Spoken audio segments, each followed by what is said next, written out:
அப்பொழுது மோசே ஜனங்களை நோக்கி, இப்போ முன்னால் சமுத்திரம் இருக்குது, பின்னால் பார்வோன் விரட்டிட்டு வர்றான், ஜனங்க பயப்படுறாங்க. ஐயோ எங்களை கொண்டுட்டீங்களே, நாங்கள் அப்போவே சொன்னோமே, அங்கேயே இருந்துருப்போமேலாம் சொல்கிறாங்க. பயப்படுற வேளையில் மோசே ஜனங்களை நோக்கி பேசுகிறான், பயப்படாதிருங்கள், நீங்கள் நின்று கொண்டு இன்றைக்கு கர்த்தர் உங்களுக்கு செய்யும் ரட்சிப்பை பாருங்கள்.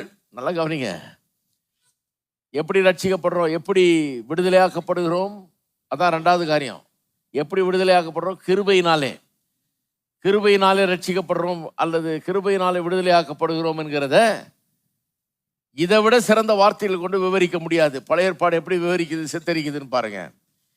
எப்படி சொல்றாங்க பழைய ஏற்பாட்டில்? நீங்கள் நின்று கொண்டுனா நீங்க ஒன்றும் செய்ய வேடாது, ஜஸ்ட் ஸ்டாண்ட் ஸ்டில், ஒன்றும் செய்ய, சும்மா நில்லுங்க, வேடிக்கை பாருங்கன்ற. அதுதான் கிருபை. கிருபை நான் என்ன செய்யணுன்றதல்ல, நான் என்ன செய்தேன்றதல்ல, நான் என்ன செய்யணுங்கிறதையும் அல்ல. கிருபை கர்த்தர் செய்கிறார் எனக்காக. கர்த்தர் பொறுப்படுத்திட்டார், என்னுடைய வெற்றி கர்த்தர் பொறுப்படுத்திட்டாரு, அவர் செய்கிறாரு.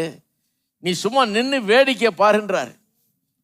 நின்று கொண்டு இன்றைக்கு கர்த்தர் உங்களுக்கு செய்யும் ரட்சிப்பை பாருங்கள். கர்த்தர் செய்கிற ரட்சிப்பு, நாம செய்கிற ரட்சிப்பு இல்லை, கர்த்தர் செய்கிற ரட்சிப்பு. இன்றைக்கு நீங்கள் காண்கிற எகிப்தியரை நீ என்றைக்கும் காண மாட்டீர்கள், அவன்கிட்ட பூரண விடுதலையை தரன்றார். கர்த்தர் உங்களுக்காக யுத்தம் பண்ணுவார். நீங்க ஒண்ணு யுத்தம் பண்ண வேண்டியது, அவர் யுத்தம் பண்ணுவார். நீங்கள் சும்மா இருப்பீர்கள். Tamil best translation. You shall hold your peace இங்கிலீஷில் வந்திருக்குது, ரொம்ப பொலைட்டாக சொல்லிட்டாங்க அங்கே. யூ ஷல் ஹோல்ட் யுவர் பீஸ்னா என்னமோ சொல்கிற மாதிரி இருக்குது.